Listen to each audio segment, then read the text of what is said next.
दिल्ली में बहने वाली यमुना नदी की सफाई दिल्ली विधानसभा चुनाव के दौरान एक बड़ा मुद्दा बनी थी। प्रधानमंत्री नरेंद्र मोदी से लेकर गृह मंत्री अमित शाह तक हर किसी ने यमुना की सफाई को लेकर आम आदमी पार्टी पर हमला बोला था। पीएम मोदी का एक बड़ा वादा ये भी था कि दिल्ली में यमुना किनारे एक रिवर फ्रंट बनेगा, साथ ही ये नदी साफ भी हो जाएगी। अब जब बीजेपी ने चुनाव जीत लिया है और सरकार बनने ही वाली है, उससे पहले ही इसका असर भी शुरू हो गया है। दिल्ली के उपराज्यपाल वीके सक्सेना के आदेश के बाद दिल्ली में यमुना सफाई का काम शुरू हो गया है। बीते दिनों सोशल मीडिया पर वीडियो भी वायरल हुआ, जहां यमुना में कूड़ा सफाई करने वाली मशीनें काम कर रही हैं और एक तरह से यमुना का साफ करने का एक्शन शुरू हो गया है। लेकिन क्या सचमुच इस तरह यमुना साफ हो पाएगी? आखिर दिल्ली में यमुना को साफ करने को लेकर पूरा प्लान क्या है? क्योंकि एलजी ने दावा किया है कि 3 साल के भीतर यमुना साफ दिखने लगेगी। इस वीडियो में हम आपको पूरा प्लान बताते हैं। दिल्ली में यमुना साफ करने को लेकर जो प्लान है, उसको लेकर अलग अलग फेज में उसे बांटा गया है, जिससे कि नदी के साफ होने का असर दिखने लगेगा। शुरुआत में कचरा और गाद निकाला जाएगा। इसके लिए मशीनों ने काम करना शुरू कर दिया है, जैसा कि हमने सोशल मीडिया पर वायरल वीडियो देखा भी है।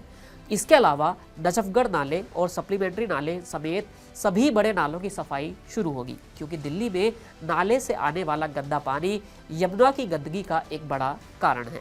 एलजी ऑफिस के मुताबिक सभी सीवेज ट्रीटमेंट प्लांट पर नजर रखी जाएगी। देखा जाएगा कि वो कितना पानी साफ कर रहे हैं। नए एसटीपी बनाने और छोटे छोटे एसटीपी लगाने की योजना भी बनाई जाएगी। इस काम को समय पर पूरा किया जाएगा। अगर बात यमुना की करें तो देश में यमुना नदी 1376 किलोमीटर का सफर तय करती है।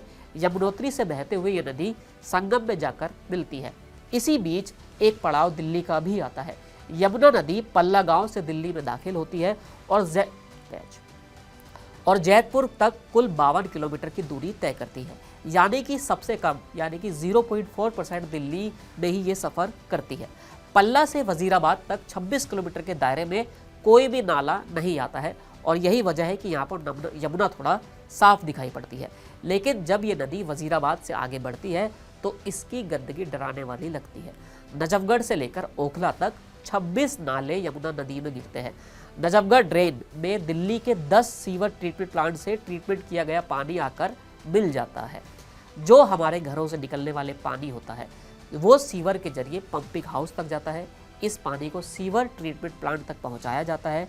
ट्रीटमेंट के बाद इस पानी को नाले में डाल दिया जाता है और फिर ये यमुना नदी में जाकर मिलता है। एक्सपर्ट्स के मुताबिक दिल्ली में हर रोज 800 MGD सीवर जनरेट होता है। साधारण भाषा में कहें तो 350 करोड़ लीटर सीवेज जनरेट होता है। अगर ये सारा पानी ट्रीट होता है तो फिर यमुना में इसे डाला जाता है तो बहुत हद तक नुकसान काफ़ी कम होगा। लेकिन हालात ये हैं कि यमुना आज देश की सबसे प्रदूषित नदियों में शामिल है और दिल्ली में यह नाला बनकर बह रही है। झाग की मोटी परत फैल जाती है। नदी में ऑक्सीजन नाम मात्र का भी नहीं रह गया है। इस नदी में दिल्ली का 90% घरेलू वेस्ट वाटर गिरता है। अब देखना ये होगा कि आखिर किस तरह दिल्ली में बनने वाली सरकार एक्शन लेती है, क्योंकि कहा तो ये भी जा रहा है कि पहली ही कैबिनेट में यमुना रिवर फ्रंट का प्रस्ताव पास हो सकता है। ऐसे में देखना ये होगा कि ये रिवर फ्रंट कहाँ बनता है और किस तरह दिल्ली की तस्वीर को बदलता है। फिलहाल इस वीडियो में इतना ही। फिर मिलेंगे नई वीडियो के साथ। शुक्रिया।